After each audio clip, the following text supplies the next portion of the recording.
Hello and welcome to Unacademy, a one-stop destination for the English medium civil services aspirants. A very good morning and welcome to the daily Hindu news analysis. So let's start our discussion by first looking at the topics that we are going to discuss. From the Delhi edition of the Hindu, I have chosen 7 important articles. Along with this, we will cover 2 important PIB press releases as well. So let's ensure a comprehensive and detailed coverage of these topics so that you don't have to go back and read the paper again. But before we start, I have a very important announcement.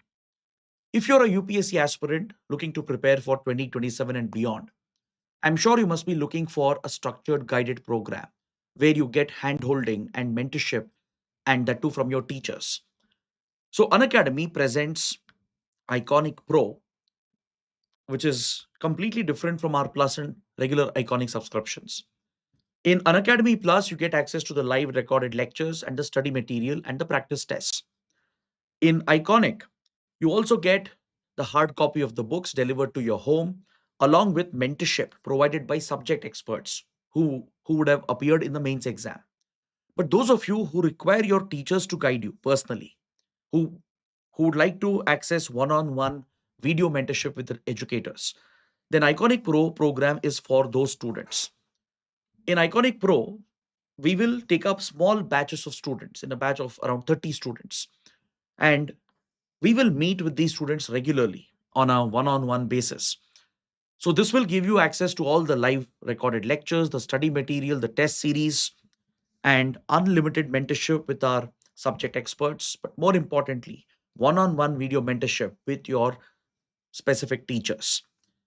You'll also get access to the optional subjects as well. So, those of you who are interested to enroll, please join immediately because the batch size is limited to just 30 students. Each teacher, for example, I'll be taking up a small batch of 30 students, not more than that. So, those of you who want to enroll, please check out the details provided in the link below. The offer ends very soon on the 24th of July. So, click on the link provided below and enroll immediately. On the subscription page, you might see a different price. But to avail the offer, you have to use the code IAS English. So with this, let's get started and look at the first article. On page number 10, there's a detailed column with regard to the ongoing inquiry against Justice Yashwant Varma. I'm sure some of you might be aware. Last year, a major scandal broke out in the Indian judiciary. Justice Yashwant Varma, a judge of the Allahabad High Court, in his house, a fire incident led to the discovery of unburnt cash bundles, raising serious allegations of corruption against Justice Yashwant Varma.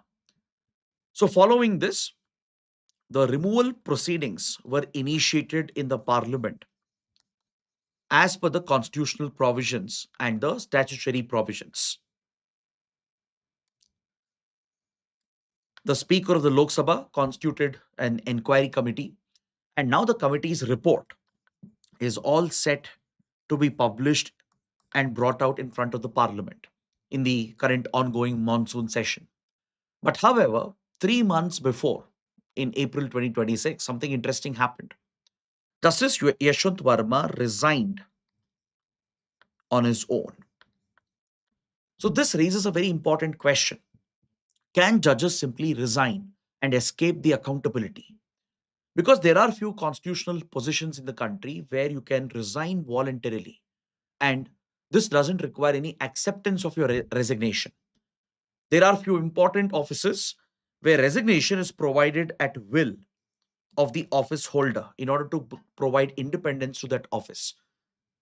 The main reason why there are few offices in the country under the Indian Constitution where the office holder can resign at will without waiting and requiring for someone to accept the resignation is to protect the independence of the institution so that they are not coerced and don't have to be forced to work under political pressure.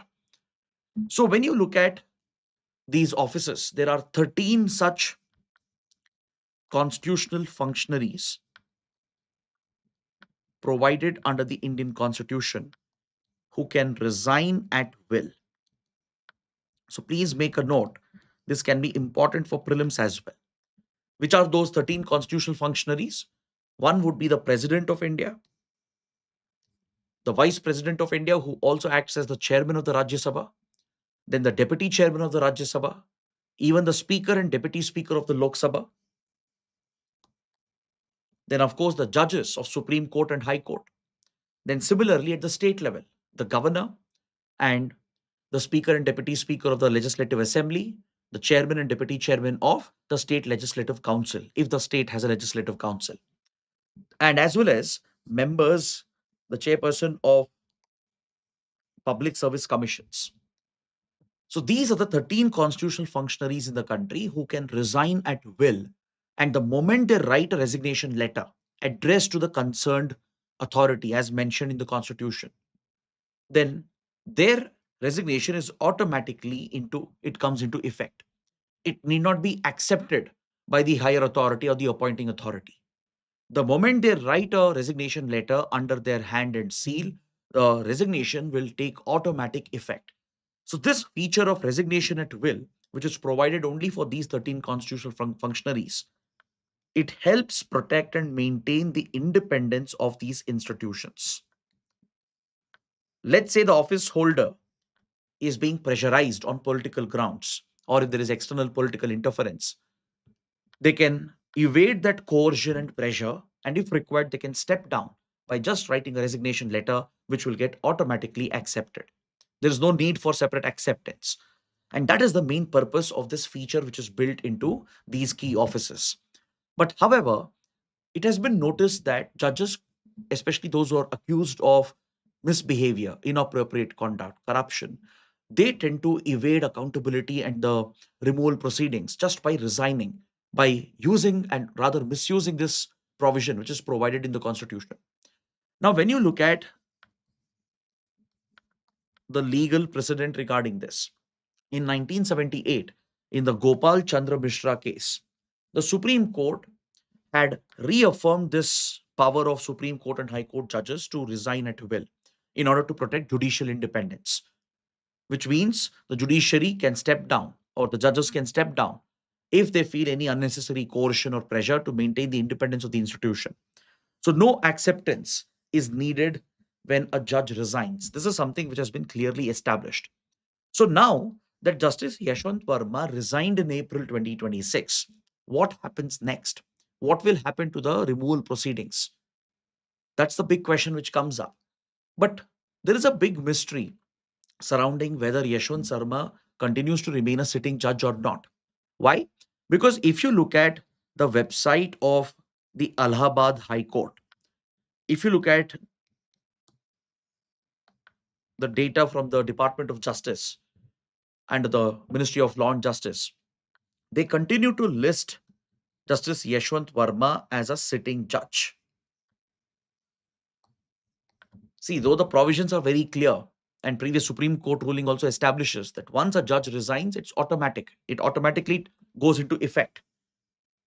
The concerned judge will no longer be a sitting judge, and the concerned judge will no longer be able to draw any salary or remuneration as well. But right now, with regard to Justice Yashwant Varma, given the fact that proceedings were going on against him, there's no clarity whether he remains a sitting judge or not, because Allahabad High Court continues to list him as a sitting judge. The data from Department of Justice also shows him as a sitting judge. So these are the questions being examined in this particular article. Now, can a judge who has resigned, against whom removal proceedings are going on, can this judge continue to draw the benefits of the office? Can they continue to draw a salary? Can they continue to have access to all the benefits and remuneration? Of course, the answer should be no, right?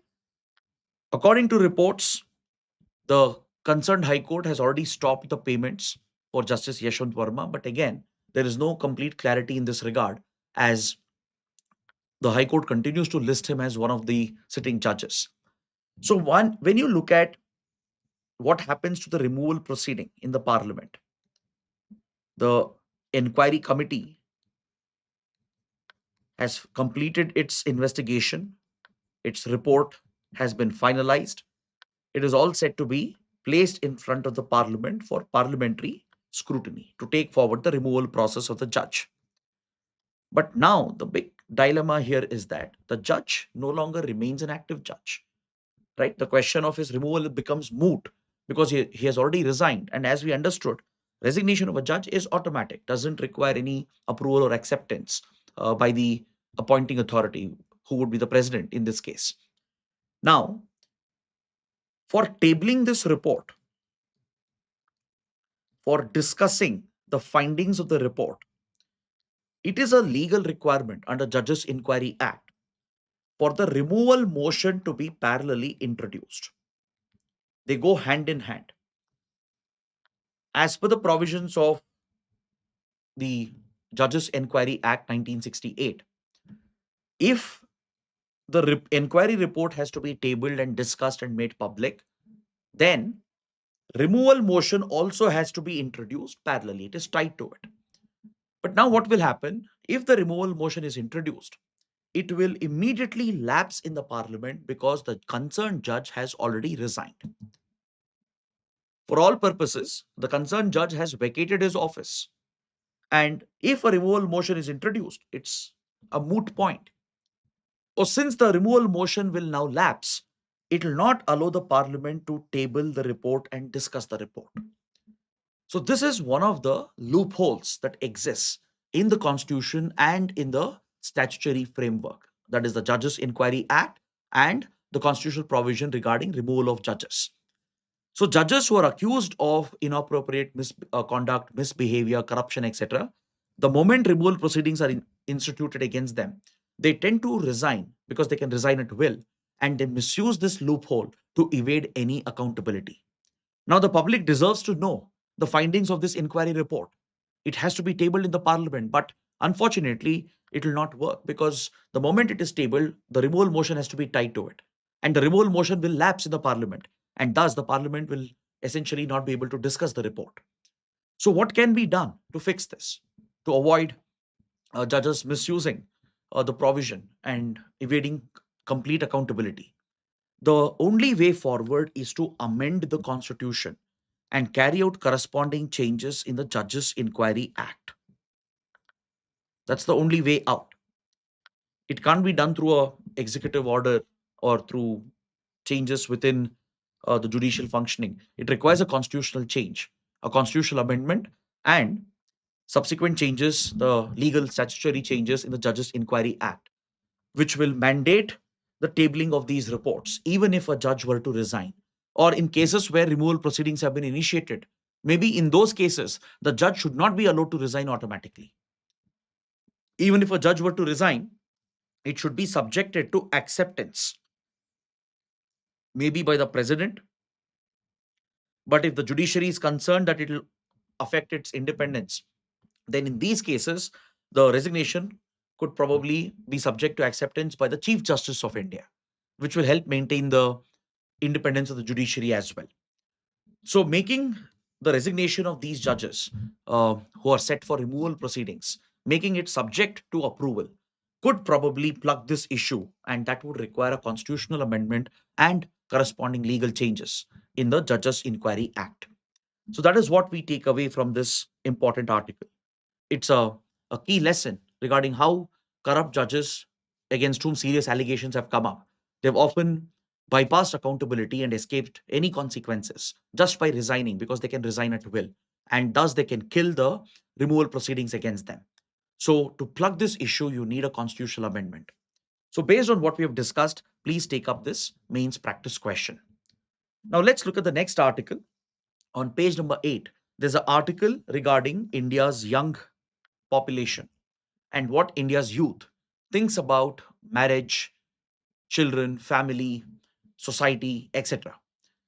This article is written by the UNFPA representative in India, who represents the UN Population Fund in India. See, the UN Population Fund is one of the important agencies of the United Nations.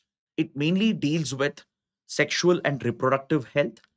It deals with family planning, deals with maternal health care, engages with governments and think tanks and research institutions and NGOs to protect women's reproductive rights, to bring out awareness and debate about issues like child marriage, female genital mutilation. It works together with several stakeholders to prevent gender based violence and to promote equal rights for women, and as well as to deal with reproductive issues and promote sexual awareness. That is the main mandate of the UNFPA, the UN Population Fund. This UN agency was first set up in 1967 as a trust fund, and it started fully functioning in 1969. Previously, it was known as the UN Fund for Population Activities. That's why the abbreviation UNFPA. But today, its official name has been changed. It's the UN Population Fund. It was renamed in 1987, but it retains the old acronym. So please note the basic facts related to UNFPA, which can be important for prelims. Now, please note that on the 11th of July every year, World Population Day is marked, and the UNFPA takes the lead role to highlight population demographic related issues, to bring awareness on sexual wellness, reproductive health, maternal health, etc. So, on this occasion, on the occasion of World Population Day, the UNFPA publishes a survey, the Demographic Futures Survey. The Demographic Futures Survey is a report on key demographic changes happening across the world. A country specific indicator report is brought out under the Demographic Futures Survey published by the UNFPA. Now, in this survey that focused on India's demographics, some interesting details have come out. The UN experts, they reached out to India's youth. They brought out a questionnaire looking to generate responses of India's youth on their view and their vision of what is a family, when do they plan to marry and have kids, are they financially and mentally prepared. So such kind of questions were posed to India's youth to understand the demographic trends that could develop in the coming days. Now, when you look at India's demographic trend, India's fertility rate has settled at 2. That is, every couple on an average are having 2 children, right? Which is just below replacement level fertility. Replacement level fertility, which is 2.1, is when population stabilization can be achieved. So once fertility rate drops below 2.1, it is a possible sign that in the coming years and decades, you might see a population decline, you might see falling birth rates, and potentially it could even lead to demographic crisis if it falls way below 1.5 and 1. So now India's fertility rate on average stands at 2, which is just below replacement level fertility. Now, this trend, which came out recently, has already sparked a concern that will India face a demographic burst? Will India face a declining population? See, this is a far away futuristic concern. Right now, India is in a very comfortable position with regard to its demographic trends that are being reported. But however, the demographic changes are very uneven. Within the country, there's a lot of regional disparities that are present. For example, some states like Kerala, Tamil Nadu, Karnataka, then Telangana, even Delhi, Maharashtra, right? They all have very low fertility rates, which is much, much below than 2, in the range of 1.3 to 1.5. Even states like Sikkim, they have a fertility rate of just 1. But there are states like Bihar, states like Uttar Pradesh, Jharkhand, where fertility rates remain considerably high in the 2.5 to 2.7 range, meaning they'll continue to witness a rising population. So, given these trends across India, this survey helps us understand what India's youth is thinking right now about family. Now, historically, when you look at the previous generations, let's say our parents, grandparents, the tendency was to marry early, have kids early. There was that social familial pressure to marry soon and to have kids as early as possible. But now, with the current generation, these thoughts, the whole approach towards family planning has completely changed. With growing prominence on education, with women empowerment, with uh, financial independence of women, and as well as with greater gender parity compared to before, The current generation of young couples, they often delay marriage, they delay pregnancy as well, right? And this is a big marker of success of our policies, the developmental welfare programs that have been implemented over decades. One reason why today the younger generation prefers to delay marriage or even to push a family plan and to have kids at a later stage in life is mainly because they have certain career goals to achieve. They want financial independence. They want to stabilize the family's financial situation before they can have kids. So, this has clearly come out from the survey as well. The survey mainly focused on 20-year-olds. And most of the youth in the country, they believe that to be prepared for marriage and then to have kids, first they need to achieve high degree of financial independence, which only comes with education, jobs, etc. So, this is a clear marker, a clear indicator of the success of our initiatives focused on protection of the girl child, promotion of women empowerment, also the result of maternal healthcare programs, and the overall financial independence that women, at least in many parts of the country, have been able to achieve, right? Which has given them that autonomy over their body, their reproductive rights, giving them a say in the family. And all these welfare schemes, programs, and policies have delivered this result for India. Even child marriage, right? Especially women getting married under the age of 18 years, it has fallen drastically from the previous 23%. It has come down to below 20%, a 3 to more than 3% decline in cases of women being married away at age of 18 years and below. So this trend is likely to continue. Now, in this survey carried out by UNFPA, there were certain issues that the youth were pointing out as to why they might delay marriage and having kids.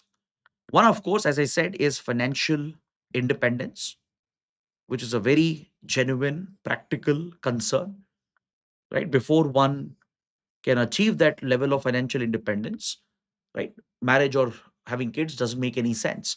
And India's youth has its priorities absolutely right to focus on education, career goals before they get into marriage and family planning. Apart from this, they're also concerned about the impact of their own mental health. They also have a concern that whether they can provide care to the children, because when your focus is entirely on work, and if the workplace doesn't provide enough balance, if our society is not designed to enable caregiving for parents, and if within the household, if the caregiving role is not equally divided between the husband and the wife, if the greater burden of caregiving falls on the women of the household, then they all create challenges, hurdles to have kids. For example, the survey has shown that a large number of Indian women end up spending 5 to 6 hours in household work, whereas men hardly do 30 minutes of household work on an average. And when you look at the number of women in the workforce and compare that with the number of men in the workforce, there is a big mismatch which comes up. And no woman has to be forced to make this choice between having kids, raising a family, providing care to the child, and choosing her career and her opportunities. So this is something which should be balanced. That's where the government, the corporate industry, the entire workforce in general should provide for that work-life balance. And we need to address the division of labor within the household because of patriarchal orthodox mindsets. There is that expectation on women that they have to do the heavy lifting within the house, and especially when it comes to caring for a child.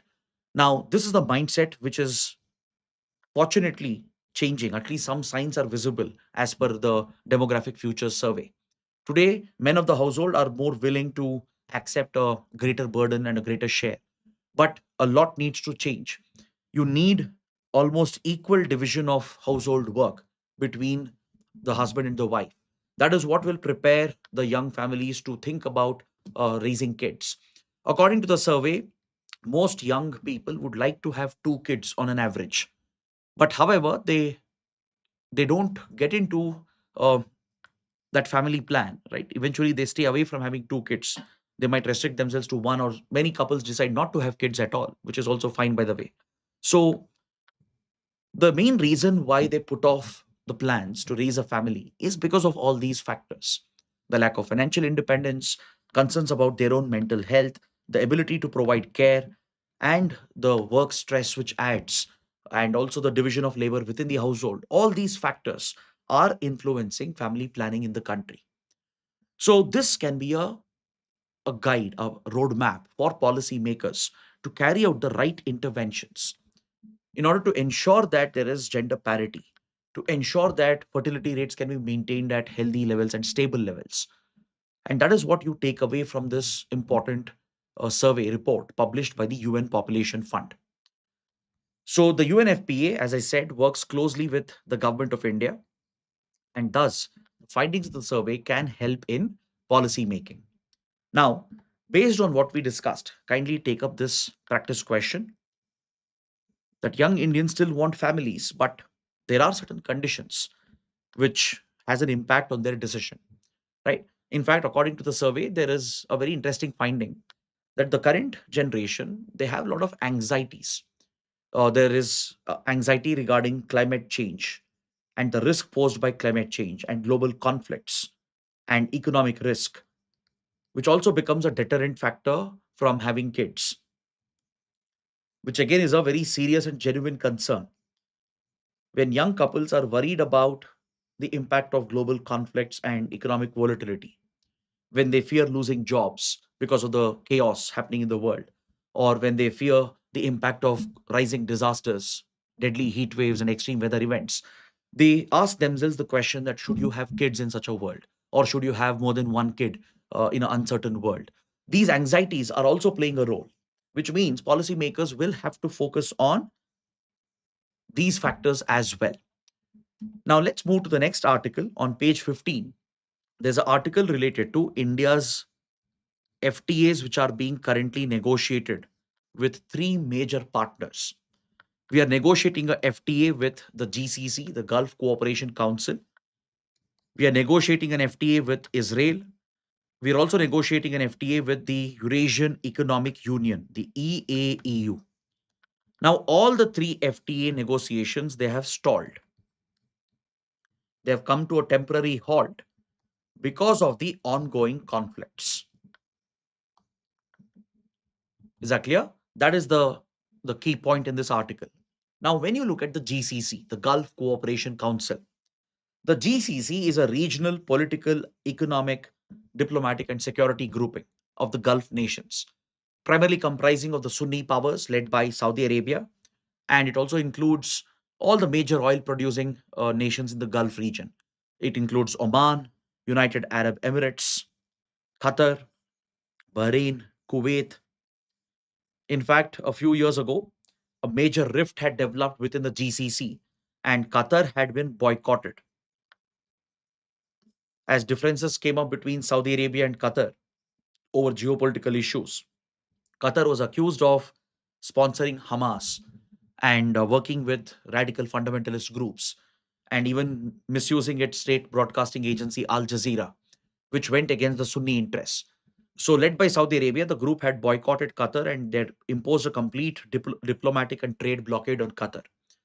After negotiations, Qatar was brought back into the group, and now the GCC remains a key grouping comprising of these six Gulf nations. India has very, very close relations with the Gulf countries. As you know, these nations are critical for our energy security. Close to 45 to 50% of our energy supplies, both oil and gas, comes from these nations. Then these countries are home to a very, very large Indian diaspora. There are millions of Indians residing and working in these countries. Plus, all these countries, they form a very, very important export market for India. India's agricultural exports, dairy exports, meat, textiles, pharmaceuticals, leather, furniture, a lot of these key products from India, they're exported into the Gulf region. And we have a flourishing trade relationship with them. The India GCC trade volume stands at $178 billion. That makes GCC countries very critical. But unfortunately, the current FTA talks have stalled because of the Iran war. Because of the ongoing conflict, both sides have not been able to prioritize the FTA negotiations. Then the same case exists with Israel. India Israel bilateral trade stands at around $3.9 billion. But there is tremendous potential to more than double the trade. As you know, Israel is one of our key security, defense, and economic partners. Israel is a leader in critical emerging technologies. There are multiple areas where India Israel can further increase the trade opportunities. So we have initiated a FTA negotiation, but the talks have stalled because of the ongoing conflict that was triggered by Israel. Then, coming to the Eurasian Economic Union. What is the Eurasian Economic Union? It's a trade and customs union centered in Eurasia, led by Russia. It was founded in 2014 when Russia brought together some of the former Soviet states and the Soviet republics: Kazakhstan, Kyrgyzstan, Belarus, Armenia. These former Soviet republics have been brought together by Russia to create a trade and customs union. In fact, what if I told you that the establishment of this trade and customs union was the primary trigger which eventually led to the Ukraine war? Because Russia badly wanted Ukraine to join this grouping. Because under the Soviet Union, Ukraine was one of the key economic contributors, be it in industrial growth, in agriculture, and in many other key sectors. Ukraine was one of the key economic constituents of Soviet Union. Now, Russia's vision was to revive the Soviet glory by establishing the Eurasian Economic Union to bring together the former Soviet republics. And desperately, Russia wanted Ukraine to join this. But by then, Ukraine had shown a Western tilt, looking to join European Union and NATO. And that became the primary trigger. When Ukraine refused the membership to this trade and customs union, that's when Russia attacked Crimea and annexed the Crimean Peninsula. So this remains a key trade bloc, and India is engaging in FTA talks with the Eurasian Economic Union. Currently, our bilateral trade with this group stands at $60 billion, mainly made up of India's Russian energy imports, Russian oil imports, and there is a great opportunity here for India to expand its market reach into the Central Asia Eurasia region. Now, all these FTA talks have been stalled. Now, because Ukraine has intensified the war, it has been carrying out major strikes against Russia, and Russia also is scaling up the attacks against Ukraine. The ongoing FTA talks have become a lower priority. So basically, a total of $243 billion worth of trade that accounts for nearly 20% of India's trade is now stuck. The FTAs are not able to progress because of ongoing conflicts. This again highlights the impact of these conflicts, how they can disrupt economic relations. So these three trade relationships, India's trade with Israel, with GCC countries, and Eurasian Economic Union countries, in total it stands at 243 billion right now, which is 20% of our trade. Imagine if the FTAs are worked out, we can easily push this beyond 350 to 400 billion dollars. But the deals are stuck because of ongoing conflicts. Now, coming to the prelim section, let's take a quick look at the small articles. On page number 4, there's a article which refers to the establishment of the National Road Safety Board by the Ministry of Road Transport and Highways. The Ministry of Road Transport and Highways has finally taken this important step to establish a statutory body to look after road safety and to act as an advisory body on road safety and traffic management to the central government and as well as to the state governments. See, under the Motor Vehicles Act, there is a statutory provision, Section 215B, according to which the government is mandated to set up a regulatory advisory body, the National Road Safety Board, to act as a regulator in the road safety domain and to provide advice to union government and the state governments. Now, to fulfill this legal mandate, the government had set up expert committees in the past. For example, we had the Sundar Committee of 2007. The Sundar Committee had recommended that any national road safety board should have significant regulatory powers so that it remains an effective institution that can deal with road safety. Because, see, this is a critical issue for India. India happens to have one of the biggest um, burden with regard to accident related deaths. 1.77 lakh deaths were reported in 2024 alone. According to estimates, this could even cross 2 lakhs very soon, or probably it would have already crossed by 2026. So, saving lives from road accidents is a top priority and should be a national focus. So, the Sundar Committee back in 2007 had recommended a powerful regulator which could have enforcement powers, which could work closely with central and state governments and other stakeholders to promote road safety and traffic management. But however, when the National Road Safety and Traffic Management Board bill was tabled in the parliament in 2010, a parliamentary standing committee had recommended that there's no point in setting up such a board because it overlaps with the jurisdiction of existing institutions. So eventually, it was given the shape of an advisory board. Even the Supreme Court of India took active interest in pushing the government towards establishing this statutory body. So now, finally, after several years of delay, the Ministry of Road Transport and Highways has formally established the National Road Safety Board of India. But however, it will not be a powerful regulator. It will not have any major regulatory powers. It will just be an advisory body providing advice to central government and state governments. So please remember this. So critics are pointing out that without regulatory powers, the body would be inefficient. It would be pretty useless because the advice given by the board will be non binding on the central and state governments. But there are others who also point out that road safety it falls under the jurisdiction of both central and state governments under the concurrent list. So, if at all the board was given statutory powers and significant regulatory powers, that would unnecessarily create federal issues, center state disputes, and conflict over jurisdiction. So, some argue that it's better that NRSB remains as just an advisory body, but some critics point out that without regulatory powers, it will be a ineffective organization. So, please remember its mandate, why it has been set up, and the background related to it. Next, according to a recent report by Food and Agriculture Organization, Africa has overtaken Asia with regard to hunger.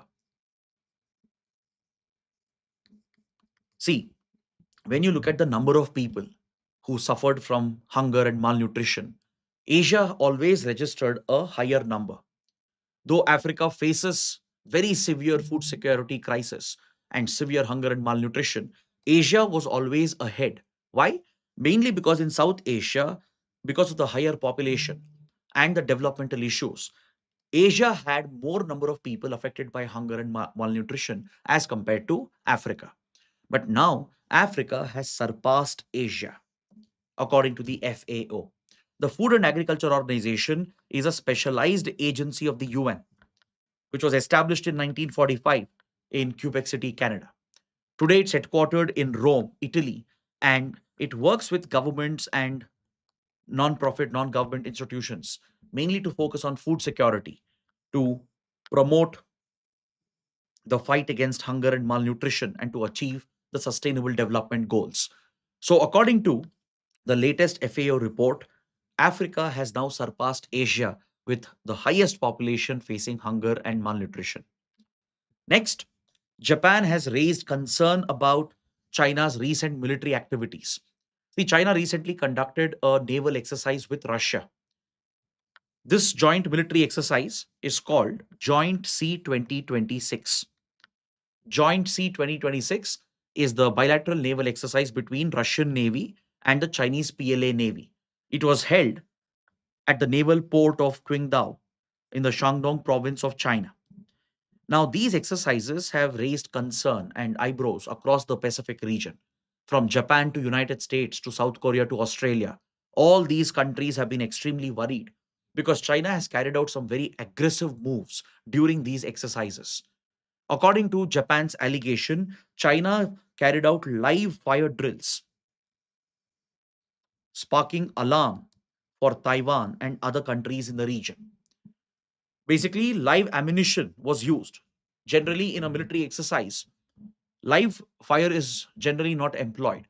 But China, Russia have both deliberately used live fire drills, and they have fired live rockets and missiles during this exercise, some of which flew very close to contested territories like Taiwan and a few islands of Japan. That's why Japan has raised a serious objection. So please note down the name of this military exercise, Joint Sea 2026, which is a bilateral naval exercise between Russia and China. Now, coming to the last article, in the supplement section, there's a article which is related to white-bellied heron. It's a spectacular bird that is found in just a few parts of the foothills of Himalayas. So, according to this article, the white-bellied heron, which is already critically endangered on the IUCN Red List, is now facing a significant threat. They are found primarily in the foothills of Himalayas. They're found in India, in Nepal, Bhutan, in northeast region especially, Arunachal Pradesh, Sikkim, and also in Myanmar. Today, hardly 250 mature birds are found in the wild. That's why it is listed as critically endangered by the IUCN. It has the highest protection. In India, it is listed under Schedule 1 of the Wildlife Protection Act, giving it the highest legal protection as it faces a serious risk of going extinct. So now, in Arunachal Pradesh, on the Lohit River, a hydroelectric dam project has been proposed. So the Environment Ministry, which has granted the clearance, reportedly has not considered the threat for the species. See, in India, we hardly have around 6 to 9 birds left. The total population is around 250 across Nepal, Bhutan, India, and Myanmar. And in India, hardly 6 to 9 white bellied herons might be left. And they are mainly concentrated in Arunachal Pradesh, in the Noah Dehing River, Lam River, which eventually joined the Lohit, which is a tributary of the Brahmaputra. Now, on the Lohit, the government is pushing a hydroelectric dam project, and Environment Ministry has already granted a clearance. But what is shocking is that in the Environment Impact Assessment report, the project proponents never considered the environmental impact on the white-bellied heron, how it could push this bird species towards extinction in Arunachal Pradesh. And that's why serious concern is being expressed about the project. The white-bellied heron, it's a very large bird. Uh, it averages at 4 feet in height nearly sometimes. It is known for its distinct gray coloring with a white belly and a white throat. That's why the name white-bellied heron. And they mainly feed on fish. They have a very unique foraging pattern, and they mainly thrive in rivers and wetlands. So, if you build a massive dam, which can increase water sedimentation, turbidity of water, affect water flow, this could directly affect the well-being of the white-bellied heron as well. So that is the environmental concern which has been flagged in the context of this project. So please note where this bird is distributed, where is it found, and what is its conservation status, and its distribution within Arunachal Pradesh. Clear? Now coming to the PIB section, a couple of important press releases, one from Ministry of Agriculture and Farmers Welfare. The article focuses on Pradhan Mantri Krishi Sinchai Yojana, which is one of the flagship umbrella schemes focused on irrigation. Under Pradhan Mantri Krishi Sinchai Yojana, there are three main components. So please make a note. Under this flagship umbrella scheme, there are three components which are implemented. One is the Accelerated Irrigation Benefit Program, which is implemented by Ministry of Water Resources and the River Development and Ganga Rejuvenation. So under the AIBP, the focus is on scaling up irrigation projects. Then you have the Integrated Watershed Management Program, which is implemented by Department of Land Resources.